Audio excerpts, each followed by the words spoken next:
नमस्कार, मैं हूं नगमा और आप देख रहे हैं निठारी कांड पर हमारा स्पेशल शो। नरभक्षी केवल एक शब्द नहीं है, गुनाह की दुनिया का एक ऐसा किरदार है जिसका नाम सुनते हुए रोंगटे खड़े हो जाते हैं और पसीना छूट जाता है।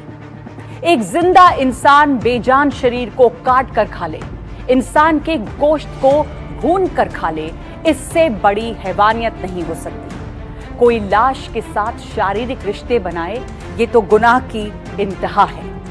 कहने को ये दिमागी बीमारी है, लेकिन दूसरी तरफ किसी इंसान के वहशी हो जाने का सबसे बड़ा उदाहरण है।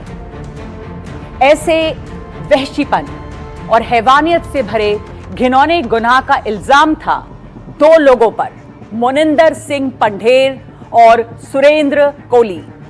19 साल पहले की बात है।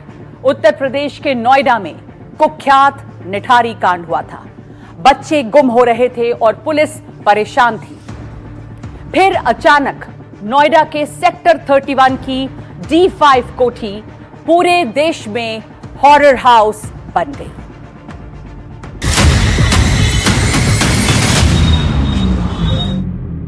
नहीं मार रही हो, देखो कितने मार रहे हैं।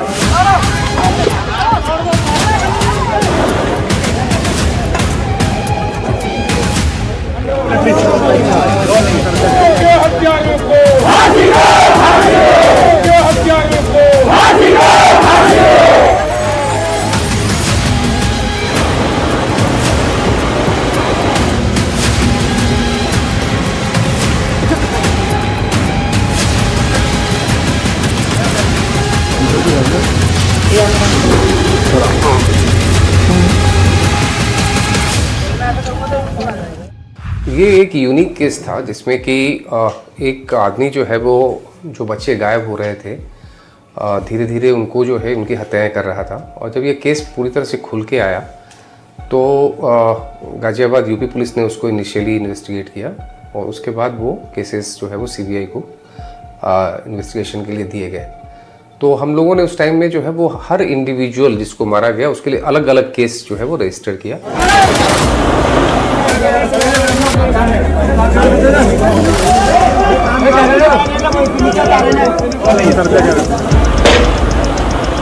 पूछताछ में निकला था कि 16 मर्डर हुए थे उस घर में। उसमें 3-4 लेडीज़ थी, मेल मतलब मैच्योर लेडी थी, बच्चे भी थे उनके, मेजर थी और बाकी बच्चे थे छोटे छोटे। उसमें ज़्यादातर फीमेल थी, लड़कियां। तो पूरी इंटरोगेशन में ये पता लगा कि जो मोनिंदर सिंह पंढेर है वो थोड़ा अय्याश टाइप का आदमी था। वो मर्डरों से उसका कोई मतलब नहीं था।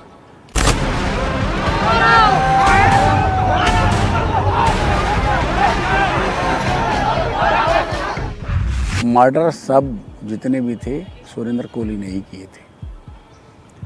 उसने ही बताया था कि मर्डरों में जो बच्चों के कपड़े हैं वो यहाँ पड़े हैं, हड्डियाँ वहाँ फेंकी, ऐसे मर्डर किया। तो ब्लड भी जो उसका बाथरूम था, उसकी जो पाइप थी उसमें ब्लड भी रिकवर हुआ था।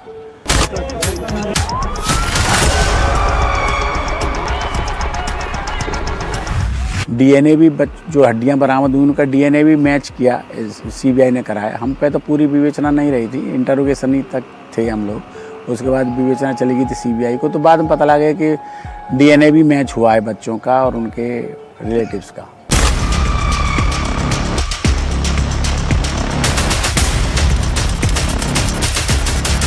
नंबर 1 फैक्ट, ये सारा डिटेक्शन होता है कि उसी घर के बैकयार्ड में जो बहुत संकड़ी सी जगह थी वहाँ पे कुछ हड्डियाँ मिलती हैं। एक्सीडेंटली कह दो या इंसिडेंटली कह दो, वहाँ पे मिलती है। पूरी कहानी में जाने से कोई फ़ायदा नहीं। और फिर मीडिया का ध्यान जाने के बाद में केस CBI को ट्रांसफ़र होता है। CBI फिर हमसे कांटेक्ट करती हैं और फिर हम और CFSL सेंट्रल फोरेंसिक्स के तो डायरेक्टर जो हैं और बाकी अधिकारी उनके जितने भी हैं, हम सब मिलके और मेरे भी डॉक्टर्स जो हैं हम वहाँ पे मौके पे पहुँचते हैं। उससे पहले भी ही पहुँच गए थे हम मौके पे, फिर वो लोग भी हमको ज्वाइन कर लेते हैं।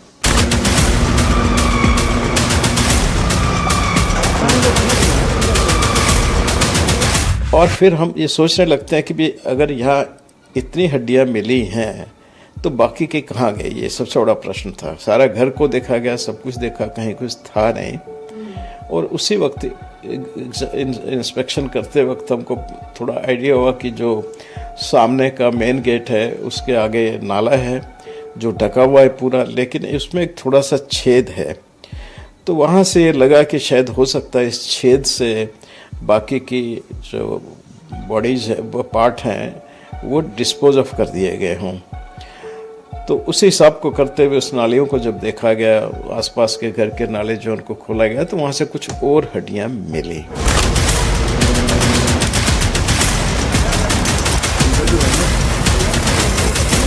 अब हमारा शक पक्का हो गया कि यहाँ से सब कुछ डिस्पोज ऑफ किया गया है। तो हमने तय किया कि इस पूरी नालियों को वहाँ तक जो है उसको एक्सप्लोर करेंगे और ढूंढते गए। और फिर क्योंकि एक हड्डी एक हैवी चीज़ होती है और कोई भी हैवी चीज़ एक नाली में चलते चलते जब बड़े नाले में जाती है तो बड़े नाले का एक सम्प होता है, वो सम्प में जाकर सेटल हो जाता है जो भी हैवी मेटल होता है। बोन्स एंड टिश्यू जो भी हैं वो हैवी हैं, तो ज़्यादा दूर नहीं जाएंगे, सम्प में जाके उसके नीचे सेटल हो जाते हैं, जिससे कि वो ये अरेंजमेंट इसलिए होता है कि जिससे जो फ्लो है नाली का वो नहीं रुके। तो वहाँ इकट्ठी तो हमने फिर रिक्वेस्ट किया कि भाई नोएडा अथॉरिटीज़ से कि भाई आप बताएं कि इसका सम्प कहाँ पे है। उन्होंने सम्प को लोकेट करके बताया। वहाँ तक की सारी नालियों का और ड्रेनेज का जितना भी है हम लोगों ने चेकअप किया और फिर सम्प में से सारा नीचे का मटेरियल नाला बंद करवा करके जो सेडिमेंट था वो सारा सेडिमेंट निकाल करके उसको बिल्कुल के चुन करके और वहाँ से करीब 800 बोन्स और ह्यूमन टिश्यू के जो है वो हमने कलेक्ट किए।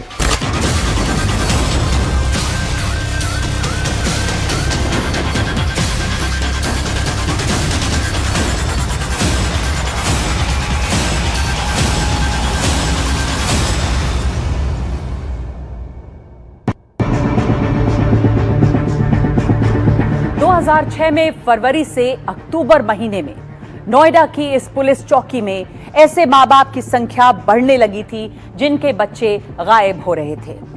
बच्चे घर से निकलते थे, फिर सेक्टर 31 में बनी D5 कोठी के पास आकर गायब हो जाते थे। चौकी और कोठी के बीच हलचल थी, माहौल में बेचैनी थी, लेकिन पुलिस की तफ्तीश में वैसी गर्मी नहीं थी जो 29 दिसंबर 2006 के बाद आई।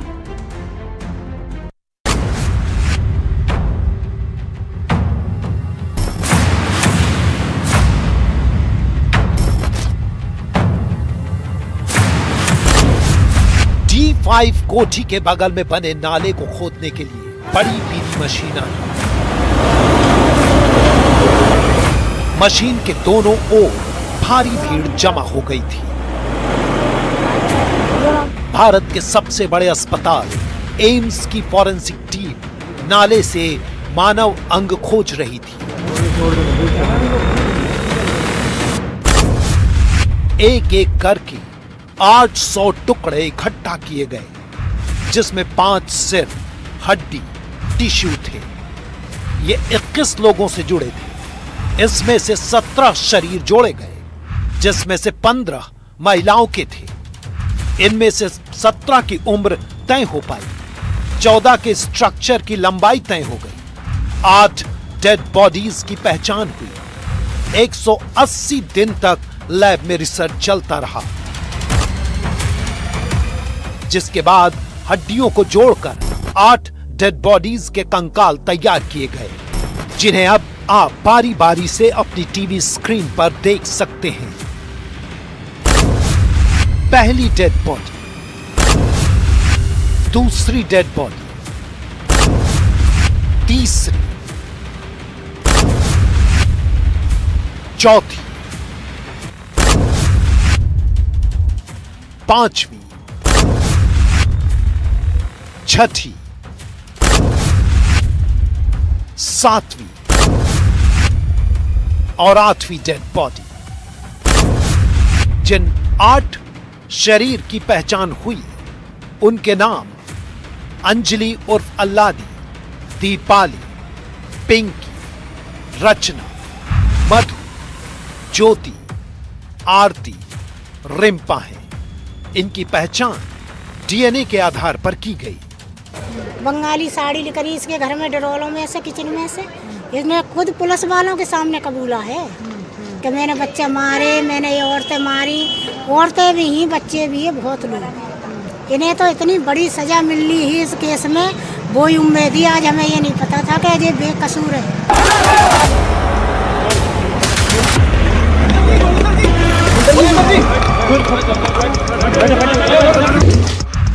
गई थी पीके इसके कोठी के पीछे पीको कराने, तो क्या कहते दुपट्टा एक पीको कराने गई थी। फिर वो क्या कहते कि आधा घंटा हो गई, आई नहीं। तो मैं बोला पता नहीं, ज्योति गई थी अभी आई नहीं।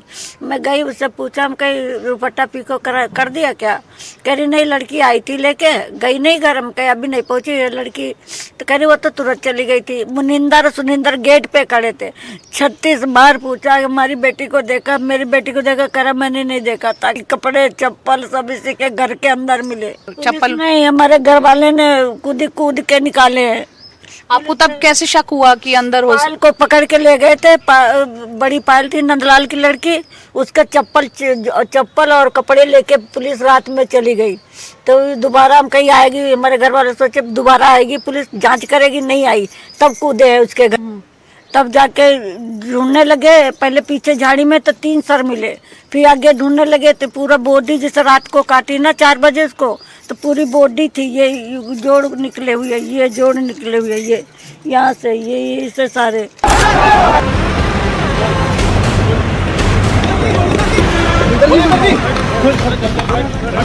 उनका डीएनए किया गया और डीएनए करने के बाद में फिर एक पब्लिक अनाउंसमेंट के भाई जिसके भी बच्चे गायब हैं या बच्ची गायब है, वो हमारे पास आकर के और अपना डीएनए सैंपल दे सकती हैं।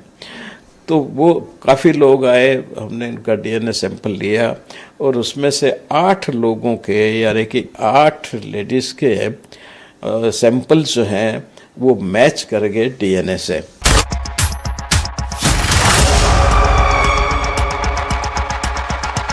लेकिन उन सबको बता दिया गया कि आपके बच्चे की या आप बच्चे की, लड़के की डेथ हो चुकी है, वो मृतप्राय हैं, उनकी हड्डियां हैं। तो मैं नहीं सोचता कि इसमें कोई हमारी कोई कमी थी। हमने तो एस्टेब्लिश किया कि हाँ ये वो घर है जिसके पिछवाड़े में हड्डियां जो मिली, उसके बाद उसी घर से लेकर के संप तक जो हड्डियां और टिश्यू हमें मिले वो ह्यूमन थे।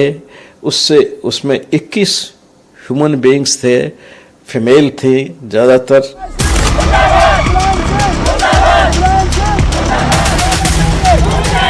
इस तरह से करके हमने तो अपना काम पूरा किया है। मेरा काम तो यही था, हमें जो टास्क थी वो ये थी कि यस, मैं आज भी कहता हूँ कि उस घर के अंदर मारा गया है, उस घर के अंदर वो सब औरतें आई हैं। और जो एविडेंसेस भी पुलिस ने हमें बताई थी या सीबीआई ने बाद में बताई कि लड़कियां उस घर से एक पहली दुकान तक जिंदा देखी जाती थी और वहाँ से वो गायब, फिर आगे उसके गायब हो जाते थे। और जो हिस्ट्री हमें बताई गई, हमने साइकोएनालिसिस भी किया था उसका, दोनों पांढेर का और उसका, और जो उन्होंने हमको बताया वो सब जो है सब मेल खाता था, वो सब आपस में कोरिलेट अच्छी तरह से हो रहा था।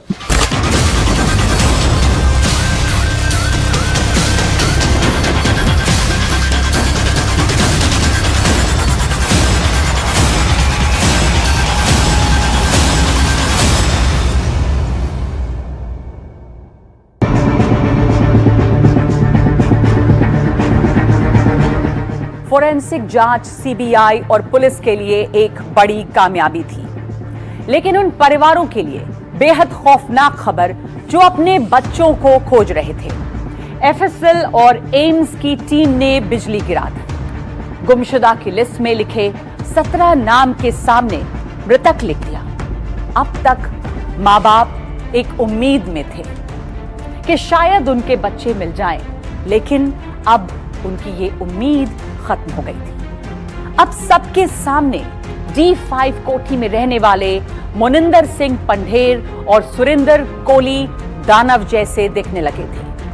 अब इन दोनों के इर्द गिर्द जितनी कहानियां चर्चित थीं, सब उन बेचारे माँ बाप को अपने बच्चों का सच लगने लगी।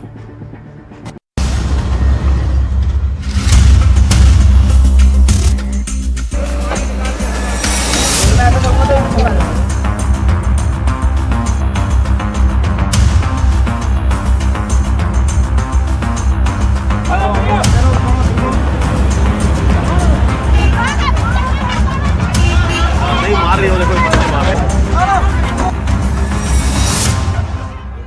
एनडीटीवी इंडिया की टीम को निठारी फॉरेंसिक जांच की फाइल से बहुत अहम दस्तावेज मिले। ये 19 साल बाद लोगों के सामने आ रहे हैं। इनकी मदद से निठारी केस में गुम लड़कियों की हत्या को साबित करने का दावा किया गया था। भूरे बालों से पायल की पहचान हुई थी। नंदा की पहचान एक धागे से हुई। पिंकी की पहचान काले रंग के हेयर क्लिप से हुई। रिम्पा की पहचान बटन से। मधु के बालों का जूड़ा या गुच्छा ही उसकी पहचान का सबूत बना। तस्वीरें तो करीब 1000 हैं, लेकिन उन्हें देखना और दिखा पाना दोनों बहुत दर्दनाक है। इसलिए आपके सामने वही तस्वीरें रखी हैं जो देखी या दिखाई जा सकती है। निठारी की D5 कोठी इस वक्त बुरी हालत में है। ठीक 19 साल पहले यही कोठी देश और दुनिया में खौफनाक किस्सों का एपिसेंटर हुआ करती थी। उस वक्त देश की राजनीति में भूचाल आ गया था। आपको बता दें कि केंद्र में उस वक्त यूपीए की सरकार थी, वहीं यूपी में मुलायम सिंह यादव की सरकार थी। निठारी के जो पीड़ित हैं वो पुलिस जांच पर भरोसा नहीं कर रहे थे। विपक्ष में बीजेपी थी जिसने सीबीआई जांच की मांग की थी।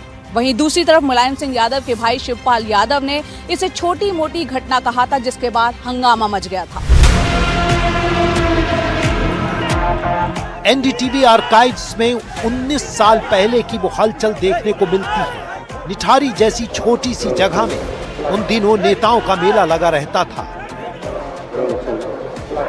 सोनिया गांधी, वृंदा कारन, शिवपाल यादव और दूसरे दलों के नेता यहां पहुंचते थे। निठारी के आधार पर केंद्र सरकार ने महिला और बाल कल्याण मंत्री रेणुका ने यूपी सरकार पर गंभीर आरोप लगाए थे, जबकि समाजवादी पार्टी के समर्थन से उनकी सरकार चल रही थी। राज्य सरकार पूरी तरह से विफल रही है।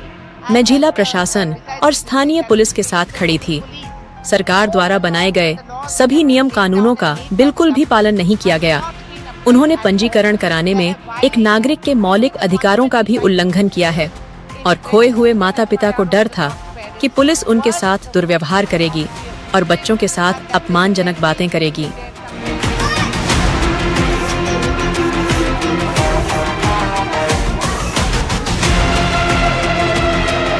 घटना तब तो ये है ही, और घटना छोटी मोटी घटना होती रहती है।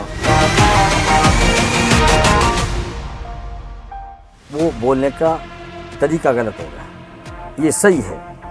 फिर मैंने उनको समझाया भी कि सीधी कहते कि हमें गंभीर घटना है निठारी की, अफसोस है, जघन्य अपराध है। निठारी केस में पहली रिपोर्ट इसी पुलिस चौकी में दी गई थी और इसी पुलिस चौकी में उस दौरान जो है खतरा भी मंडराता था, क्योंकि लोग काफी गुस्से में थे, लगातार प्रदर्शन कर रहे थे। निठारी ही नहीं बल्कि पूरे देश में बच्चों के जो माता पिता हैं वो घबराए हुए थे, आक्रामक थे। यहाँ तक कि लोग वकील भी गुस्से में थे। और आपको बता दें, निठारी में जगह जगह यहाँ पर पुलिस की तैनाती थी। पंधेर और कोली की जान को भी खतरा था उस दौरान। 2009 से 12 के बीच कई हमले भी हुए और एक बार कोर्ट में पेशी के दौरान उन पर ऐसा हमला हुआ कि लगा कोली और पंधेर का बचना मुश्किल है। 13 फरवरी 2009 में जब गाजियाबाद के विशेष सीबीआई कोर्ट ने रिम्पा हल्दर केस में कोली और पंधेर को फांसी की सजा सुनाई, उसके बाद दोनों को लेकर पुलिस बाहर आई तो भीड़ ने हमला कर दिया। मुनंदर सिंह पंधेर बेहोश होकर गिर गया। पुलिस वाले ने उसके ऊपर लेटकर उसकी जान बचाई। कोर्ट में निठारी का केस इतने लंबे वक्त तक चला जिसमें एक आदमी बालिग हो जाता है। मतलब कि देश में पूरी एक नई पीढ़ी तैयार हो गई। जिन लोगों ने निठारी केस को बालिग उम्र में देखा वो अधेड़ उम्र को पहुंच गए और जो अधेड़ थे वो बूढ़े हो गए। लेकिन कोर्ट में जैसे जैसे ये केस आगे बढ़ा, देश को निराशा के नए नए चेहरे देखने को मिले। चाहे जांच हो, चार्जशीट हो, आरोप तय होने हो, ट्रायल चला हो या फिर क्रॉस एग्जामिनेशन और फाइनल फैसला हो, हर सीढ़ी पर देश चौंका। कोहली की रिहाई के बाद तो हैरानी और निराशा की हर सीमा टूट गई।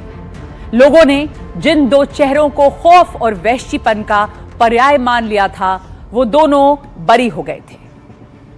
12 नवंबर 2025 सूरज डूब रहा था, अंधेरा हो चुका था। 7:20 पर गाजियाबाद की लक्सर जेल के बाहर देश ने सुरेंद्र कोहली को देखा। वो 18 साल बाद जेल से रिहा हो गया था, जिसे निठारी का नरभक्षी, निठारी का प्रेत और न जाने क्या क्या कहा गया। वो हर आरोप से बरी होकर अपने वकील के साथ आजाद निकल गया। आरोप के समय उम्र थी 30, जब बरी हुआ तो 48। कोहली का चेहरा बदल गया और पीड़ितों की जिंदगी। 19 शरीर के अवशेष मिले, 16 मुकदमे चले, 3 में बरी हुए, 13 में सजा हुई, 8 में फांसी, बाकी में उम्र कैद। लेकिन 19 साल बाद हर केस से बरी, पहले मोनिंदर सिंह पंदेर, फिर सुरेंद्र कोहली। शव के साथ मर्जी विरुद्ध संभोग का गुनाह, अपहरण, हत्या, बलात्कार सबूत मिटाने का गुनाह, lower court, high court, supreme court में दोषी सिद्ध। 8 बार मौत की सजा, 8 बार दया माफी की अर्जी खारिज।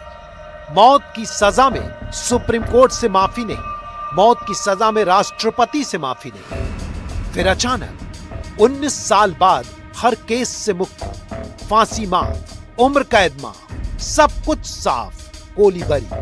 पुलिस, सीबीआई, महिला आयोग, मानवाधिकार आयोग की जांच के बावजूद बरी।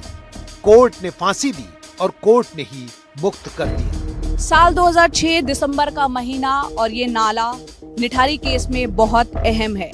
शुरुआत होती है पायल नाम की लड़की से, जो नोएडा के सेक्टर 19 में रहती थी, जिस पर आरोप था कि वो एस्कॉर्ट सर्विसेज का हिस्सा थी और मोनिंदर सिंह पंदेर को सर्विस दिया करती थी। पुलिस ने जांच शुरू की और एक रिक्शे वाले से पायल का फोन जो है वो बरामद किया गया, जिसमें सुरेंद्र कोहली का सिम डला हुआ था। फिर क्या था, पुलिस, यूपी पुलिस पहली बार D5 कोठी के बाहर पहुंची और इसी दौरान पुलिस को लगातार निठारी के बच्चे गायब होने की शिकायतें पहुंच रही थी। लेकिन पायल का केस और बच्चों के गुमशुदगी का केस अलग अलग माना जा रहा था।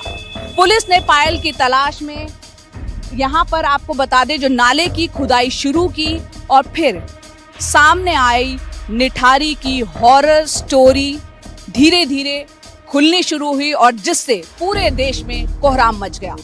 11 जनवरी 2007 निठारी का केस सीबीआई को सौंप दिया गया था। सीबीआई ने केस का जिम्मा संयुक्त निदेशक अरुण कुमार को सौंप दिया। सीबीआई ने एम्स की फॉरेंसिक टीम को बुलाया, एफएसएल की मदद ली गई।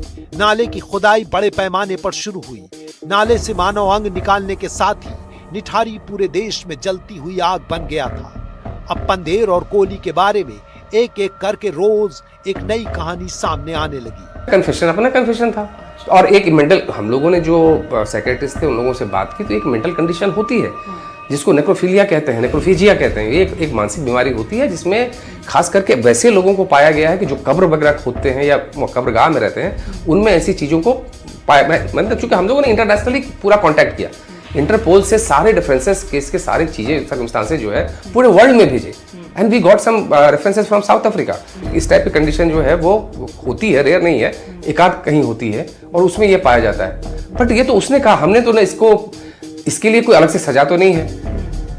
मतलब to having intercourse with a dead body और ईटिंग, मतलब कैनिबलिज्म कोई अलग से हमारे क्राइम तो नहीं जिसको हम अलग से चार्जशीट करते। बट ये सारी कहानियां मीडिया में आई और कुछ कन्फेशन में उसने वो चीजें कही, that is altogether different thing. हमें तो इस साफ नज़र उसमें आ रहा था कि भाई जो कोहली जो है वो साइकोपैथिक ट्रेट्स उसमें हैं और सेकेंडली नेक्रोफिलिया और नेक्रोफेजिक फेज भी है, मतलब सिम्टम्स भी उसमें हैं, मतलब सफ़र कर रहा है वो नेक्रोफिलिया और नेक्रोफेजिया से। आप थोड़ा हमारे दर्शकों को समझें। नेक्रोफिलिया होता है एक desire to have sexual intercourse with a dead body और नेक्रोफेजिया होता है a desire to eat the body part of the dead body. तो हमारी इंट्रोगेशन में यही हुआ था कि भाई सब मर्डर सिर्फ कोहली ने किए हैं। और उसका कारण हो सकता है पंडेर रहा हो, या पंडेर की जो आदतें थी उनको देख देख के वो अकेला रहता था, वो साइको हो गया। जब ये बात खुली और एसएसपी को बताई कि इसमें पंडेर का कोई हाथ है नहीं, तो बड़ी उलझन में ये हो गए कि प्रेस में और पूरे प्रिंट मीडिया और इलेक्ट्रॉनिक मीडिया में ये पूरा छाया हुआ था कि 2 ही मर्डर करते और आदमियों को खा जाते हैं, जब खाने ऐसी कोई बात नहीं थी। एक बच्चे का हार्ट उसने खाया था सुरेंद्र कोहली ने, और वो भी खा नहीं पाया था, बता रहा था वो खाते उल्टी हो गई थी। तो तमाम बातें थी। अब इतना हो गया था पूरे देश में कि भाई यदि ये मर्डरों में नहीं है तो उसको छोड़ा कैसे जाए, और 16 मर्डरों में गलत चालान भी कैसे किया जाए। तब ये तय हुआ था कि इनका नार्को टेस्ट कराया जाए, इनका ब्रेन मैपिंग कराई जाए और लाई डिटेक्शन टेस्ट कराया जाए। सीबीआई और यूपी पुलिस दोनों की जांच एक समय के बाद पंडेर और कोहली के narco, polygraphy, brain mapping test पर आकर रुक गई थी। तो फिर इन दोनों को गुजरात ले जाया गया और निठारी के सच की खोज शुरू हुई। 9 अप्रैल 2008 को सीबीआई ने निठारी केस में चार्जशीट फाइल कर दी। 19 मामलों में एफआईआर थी, 17 केस में चार्जशीट हुई। ट्रायल शुरू हुआ। 13 फरवरी 2009 गाजियाबाद की विशेष सीबीआई अदालत ने निठारी से गायब बच्ची रिम्पा हल्दर के केस में पहली बार कोहली को मौत की सजा सुनाई। 2010 से 2012 के बीच अन्य मामलों में भी मौत की सजा दी गई। फरवरी 2011 सुप्रीम कोर्ट ने पहली बार उसकी सजा बरकरार रखी। अक्टूबर 2014 सजा पर रिव्यू पिटीशन सुप्रीम कोर्ट ने खारिज कर दिया। 2014 में राष्ट्रपति ने दया की अर्जी खारिज कर दी। 2015 में हाई कोर्ट ने मौत की सजा को उम्र कैद में बदल दिया। वजह बनी दया याचिका में हो रही देरी। 2021 हाई कोर्ट ने एक मामले में बरी किया।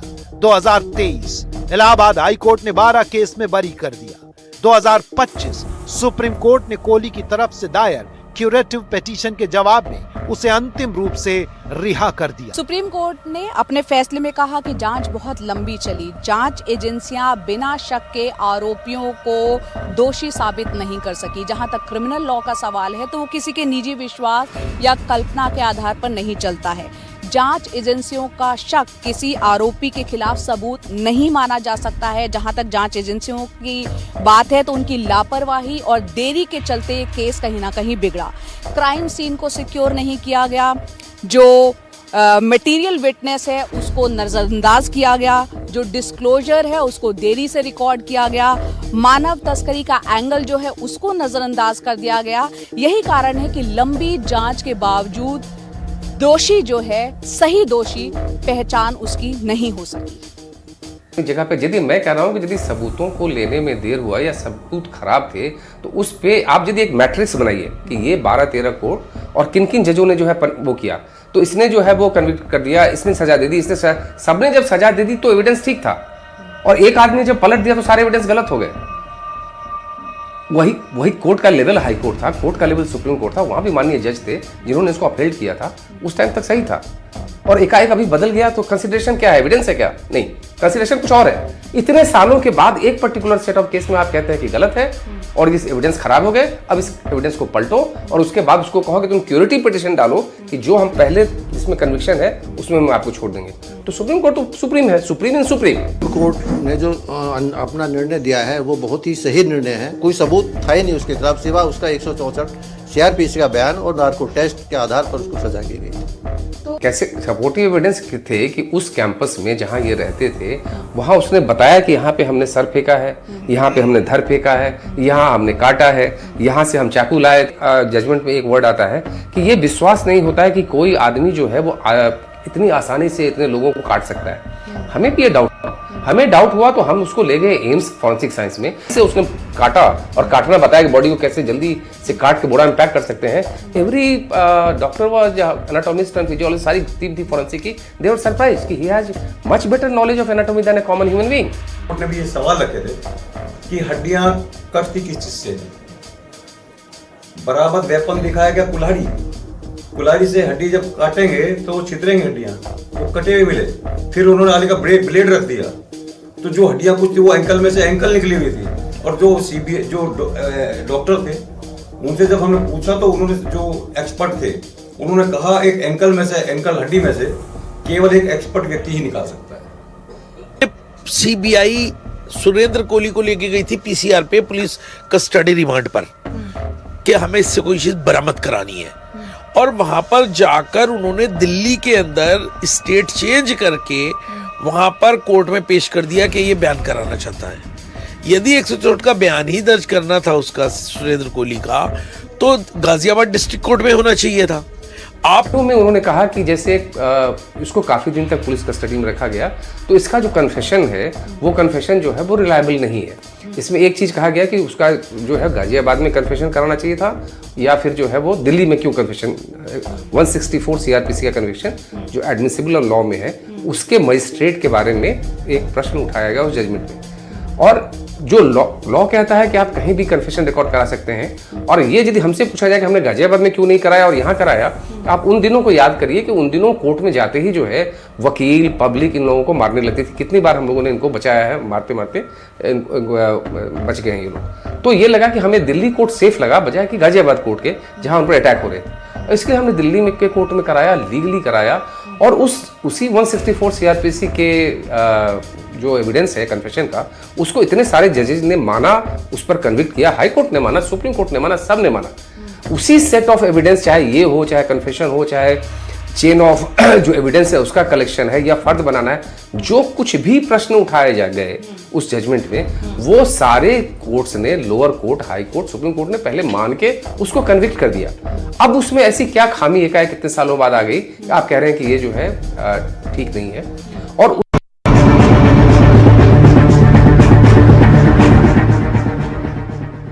निठारी केस जब सामने आया था तो दो आरोप सबसे ज्यादा दहलाने वाले थे। पहला ये कि आरोपी कोहली पहले हत्या करता था फिर रेप, और दूसरा ये कि कोहली हत्या करता था और फिर उनका मांस खाता था। कानून में इन दोनों आरोपों के लिए कोई अलग सजा नहीं है, लेकिन इंसान की सोच में ये दोनों बातें बहुत अलग और असर छोड़ने वाली साबित हुई। एक तरह से देखें तो ये दोनों ही आरोप साबित भी हुए लेकिन खारिज भी हो गए। नतीजा ये है कि 19 साल के संघर्ष के बावजूद पीड़ित परिवार इंसाफ के सफर में वहीं खड़े हैं जहां से इसकी शुरुआत हुई थी। अपने छोटे छोटे बच्चों को खोने वाले माँ बाप बहुत साधारण लोग थे, छोटा मोटा काम करके परिवार का पालन पोषण कर रहे थे। फिर भी उन्होंने अपने बच्चों के लिए सब कुछ दांव पर लगाकर कानूनी लड़ाई लड़ी, लेकिन उन्हें कुछ हासिल नहीं हुआ। वो ये जानते हैं कि उनके बच्चे कत्ल हुए, लेकिन उनका कातिल कौन है वो नहीं जानते।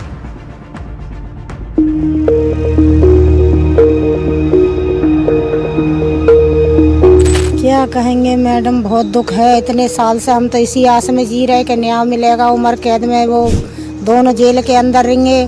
पैसा की वो ताकत है कि वो तो बेकसूर है गए सब जगह। हम गरीब आदमी हैं, कहाँ जाएं, किसका सहारा लें जब जाके न्याय मिले। बेकसूर वो बताए हैं वकीलों ने, कोर्ट ने, तो फिर कसूरदार कौन है? किसने हमारे बच्चे मारे? इतनी बुरी तरह से हत्या भई है उन लोगों की, खुद इसने कबूला है। डॉक्टर भी बता रहे हैं, हमने टीवी में देखा है, दो को उन्होंने बयान दिए हैं कि उसने तो सबके रबड़ तक, सर की जूड़ा तक पहचान लिए।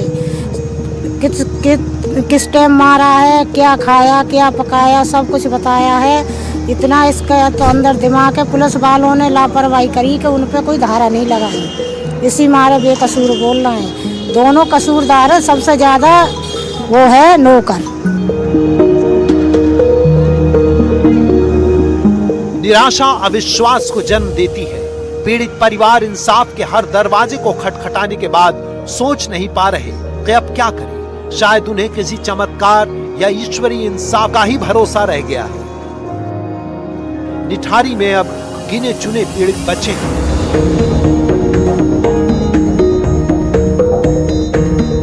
सीडी बनी है कबूलनामा की पंडेर की, लेकिन अब बता रहे कोई प्रूफ नहीं, कोई प्रूफ नहीं हमारे पास आए हुए है। प्रूफ नहीं हो तो जेल में कैसे रखा? फिर बगैर प्रूफ के जेल में डाल देते हैं किसी को भी। अब क्या उम्मीद है आपको? अब उम्मीद से भगवान से उनका नाश होगा, चाहे जितने वो पैसे वाले हों, कोढ़ी अपाहिज होंगे और बुरा हाल होगा, नाश हो जाएंगे वो। ये बूढ़े आदमी की बददुआ है, ये नाश हो जाएंगे। जैसे हम तड़प रहे हैं ऐसे वो तड़पेंगे, और जितने उसके मदद करने वाले हैं उनका भी बुरा हाल उससे ज़्यादा होगा। आप ये सोच लो, चाहे कोई भी हो, हम देखा नहीं लेकिन ऊपर वाला देख रहा है, कौन अन्याय कर रहा है, कौन न्याय कर रहा है।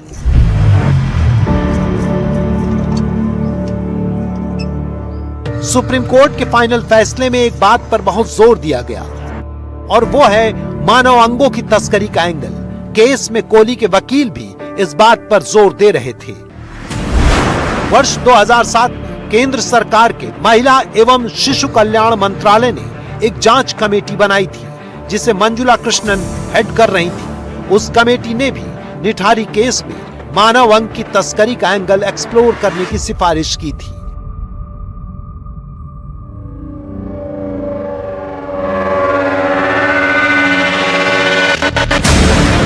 यहाँ गौर करने वाली बात यह है कि कोहली के वकील भी उसके बचाव में मानव अंग की तस्करी का एंगल उठा रहे थे, लेकिन सीबीआई ने इसे सिरे से खारिज कर दिया था।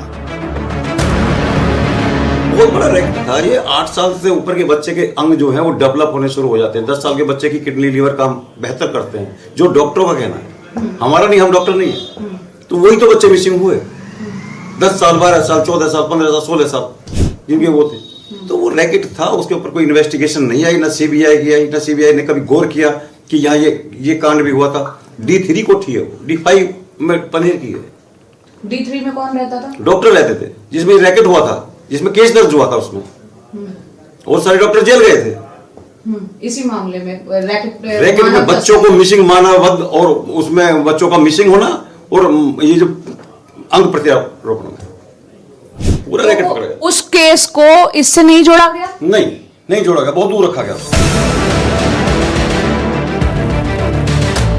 मैं तो यही पूछना चाहता हूँ, कहने को कोई भी कुछ कह सकता है, लेकिन कहने को तो आपके मीडिया ने लिखा कि पंढेर के घर से नोएडा मेडिकल सेंटर तक एक वो है सुरंग, और उस सुरंग से जो है वो ये काटता था और उस मेडिकल सेंटर में पहुंचाया जाता था। कहाँ पे कहाँ पे ये बात आई जहां पर कि आदमी को गला काट के काटा जा रहा था, वहां के और नाली में फेंका जा रहा था, तो उस ऑर्गन को ले जाके कहां बेच रहा था? बाजार कहां था उसका? मार्केट कहां था?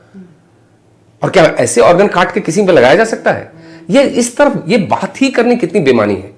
ये कोई लॉजिकल, कोई साइंटिफिक बात हो सकती है कि जिस कंडीशंस में निठारी केस ऑफ मर्डर्स हुए हैं, उस केस में ऑर्गन ट्रेडिंग की तरफ देखा जाना चाहिए?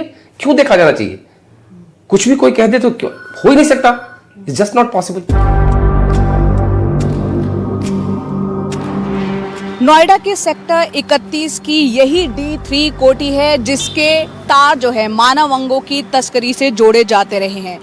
यहीं से जो नाला जो है D3 से आगे D5 तक जाता है, और इस नाले की खुदाई में उस दौरान 700 से 800 मानव अंगों के टुकड़े जो है बरामद किए गए थे।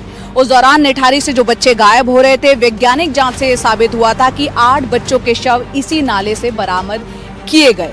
आपको बता दें, उस दौरान कोहली का जो बयान था वो भी उसकी रिहाई में, कोर्ट में छूटने में एक बहुत बड़ा कारण साबित हुआ। सवाल उस दौरान ये उठ रहे थे कि जब आरोपी जो है उत्तर प्रदेश के नोएडा में थे, जब क्राइम जो है नोएडा में हुआ, तो आखिरकार सीबीआई ने कोहली का जो बयान है मजिस्ट्रेट के सामने वो दिल्ली जाकर क्यों कराया? ये एक कानूनी गलती साबित हुआ। यही कारण है कि पीड़ितों को ये लगता है, कोहली के उस बयान को वो याद करते हैं कि उन्हें इंसाफ अभी तक नहीं मिला है।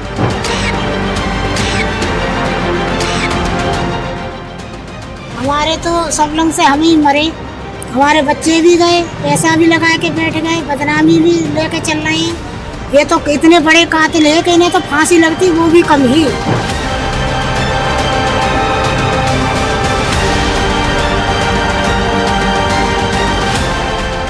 देखिए, ये तो सिस्टम की कमी है।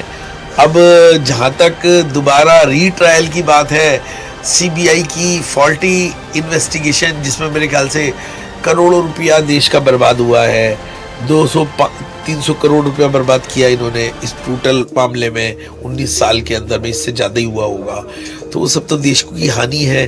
और दूसरी बात ये है, जहाँ तक इंसाफ की बात है, मुझे तो लगता नहीं है कि इसमें रीट्रायल का किसी प्रकार से, चूँकि सुप्रीम कोर्ट ही इसके अंदर में जो है पूरे एविडेंसेस अप्रिशिएट करने के बाद में इन्होंने छोड़ा है, तो सुप्रीम कोर्ट रीट्रायल की इसमें परमिशन नहीं देगी या ऑर्डर नहीं करेगी। और दूसरा, उन लोगों का भी इच्छा शक्ति इतनी अधिक अब नहीं रह गई है पीड़ितों में कि वो सुप्रीम कोर्ट का दरवाज़ा इस बारे में खटखटा सकें। जहाँ तक राष्ट्रपति महोदय का सवाल है, उनके अपने अलग कॉन्स्टिट्यूशनल एक कहना चाहिए कि लाइबिलिटी राइट्स हैं। तो मुझे लगता है कि ये एक अंधा केस ही बनकर रह जाएगा, ब्लाइंड केस, जैसा कि आरुषि के मामले में भी ऐसा हुआ था कि आज तक नहीं पता लग पाया था कि उसका कातिल कौन था। तो इसमें भी ये क्वेश्चन आज भी खड़ा है, कल भी खड़ा रहेगा कि उन 19 बच्चों को मारने वाला कातिल कौन। वो बच्चे जो विक्टिम थे वो भी लोअर सोशियो इकोनॉमिक स्ट्रेटा के थे, वो कोई ऐसा नहीं था कि वो बहुत थे। और यदि किसी के दिमाग में ये बात है जो नॉर्मल है कि साहब ये पंडित तो बड़ा आदमी था, वो छूट गया, बेचारा नौकर फंस गया, यदि इसके आधार पे गरीब अमीर माने प्रिविलेज पर्सन इस टाइप के हिसाब से यदि कन्विक्शन होने लगे तो उन जो विक्टिम्स हैं वो तो उनसे भी ज्यादा जो है अंडर प्रिविलेज थे। वो बच्चे बाहर से आए हुए घर में उनकी नौकरी करती हैं, माँ बाप झाड़ू पोछा लगाते हैं, उनके बच्चे थे। उनके साथ क्या, उनका न्याय का क्या हुआ? उसके लिए तो कुछ करना चाहिए था ना, या उसके लिए कुछ होना चाहिए ना कि किसने मारा उनको। तो ये तो एक पूरे सिस्टम पर सवाल है, हम सब उसका भाग है, हिस्सा है। उन जो विक्टिम्स है वो हमेशा कटघरे में हमको रख सकते हैं कि फिर इतना सारा खर्चा, इतना सारा ये, इतना सारा वो, किस बात के लिए जब आप कहीं नहीं रहे किसने मारा। तो उनका तो प्रश्न रहेगा और हम समझेंगे हमारा इसको। सबको सुनने के बाद लगता है कि सब अपनी जगह सही है, लेकिन फिर सवाल यही है कि पीड़ितों को इंसाफ क्यों नहीं मिला।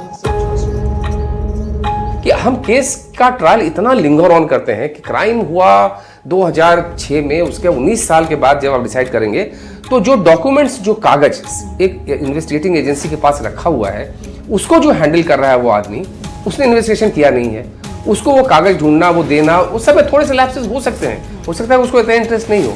इस वक्त ध्यान देने की जरूरत है। और जब हम, जैसे कि माननीय राजीव गांधी मर्डर केस हुआ था, उसके बाद एक एजेंसी अलग से बना दी गई थी, वो सारे एविडेंस को एक जगह रख के एक एसपी के अंडर, ताकि जब कभी जरूरत पड़े इस एविडेंसेस को देखा जा सके।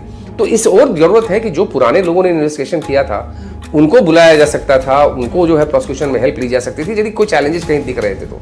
बट ये तो एक चीज है कि आपने मांगा, हमने आज नहीं कागज कल दे दिया, परसों दे दिया, चौथे दे दिया। बट सवाल यहाँ पे ये है कि it's not a single case, ये एक ग्रुप ऑफ केसेस एक सेट ऑफ एविडेंस के साथ एक एक्यूज्ड के खिलाफ है, जिसमें इतने सारे जजों ने अपने दिमाग लगाए, इतने सारे वकीलों ने दिमाग लगाए, सबने ओपन कोर्ट में आर्ग्यू किया, सब कुछ दिया और अभी तक वो ठीक था। And all of a sudden जो है वो एविडेंस खराब हो गया इतने सालों बाद। वही एविडेंस को आप कह रहे हो कि आपने ऑर्गन ट्रेड क्यों नहीं देखा, आपने उसको काटने का, ऐसा एक सिंपल सा आदमी जो है बॉडी कैसे काट सकता है? काट सकता है, तभी तो हमने तो उसको एविडेंस दिया कि वो काट सकता है। ऑर्गन ट्रेड तब देखने की जरूरत नहीं थी। जिस एविडेंस को आप कह रहे हो कि उसको वहाँ पे क्यों 164 कराया, हम आपसे बता रहे हैं कि लॉ एंड ऑर्डर सिचुएशन में आप अलाउ करती है, कानून अलाउ करती है, हमने अलाउ करके वहाँ पे उसका कन्फेशन कराया। जो लिमिटेड सुविधाएं जितनी नोएडा पुलिस पे थी वो सब उसके दायरे में हम लोग काम कर रहे थे। और उसी दौरान इतना जब लॉ एंड ऑर्डर का इश्यू खड़ा हो गया कि चार सिपाही और 2 हम लोगों के अलावा कोई स्पेयर ही नहीं हो पाता था लॉ एंड ऑर्डर पर। हम ही लोग पूछताछ करते थे, फिर शाम को कप्तान को बताते थे, कप्तान आगे फीड करते, जैसे भी थे। इन्वेस्टिगेशन तो उस दौरान प्रॉपर होना बड़ा मुश्किल था।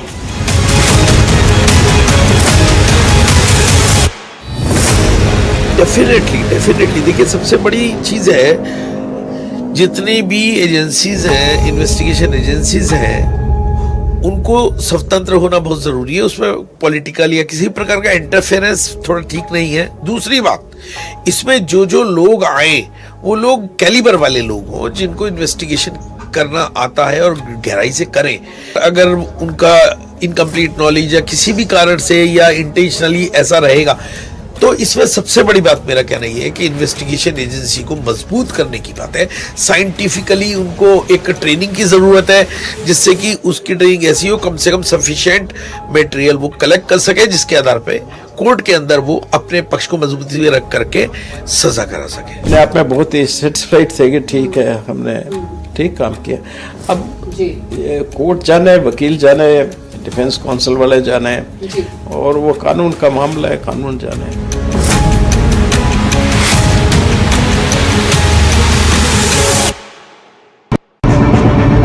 निठारी केस में पीड़ित बार बार कहते हैं कि उन्हें इंसाफ नहीं मिला क्योंकि वो गरीब हैं। पीड़ितों का ये दावा है कि आरोपी पावर और पैसे की वजह से बच गया। आरोपी के वकील कहते हैं कि उनके क्लाइंट निर्दोष थे, जांच एजेंसी ने गलत तरीके से फंसा दिया। सुप्रीम कोर्ट ने जांच एजेंसी की जांच को गलत माना और जिन पर जांच की जिम्मेदारी थी वो कहते हैं कि जांच तो सही थी, लेकिन सिस्टम की कमी की वजह से निठारी के पीड़ितों को इंसाफ नहीं मिला। अब सवाल यह है कि देश में ऐसा सिस्टम कब तैयार होगा जिसमें निठारी रिपीट ना हो, हर केस में अपराधी की पहचान हो और उसे सजा मिले। No one killed Jessica, no one killed Aarushi और no one killed Nithari kids जैसे शब्द फिर ना सुनाई पड़े।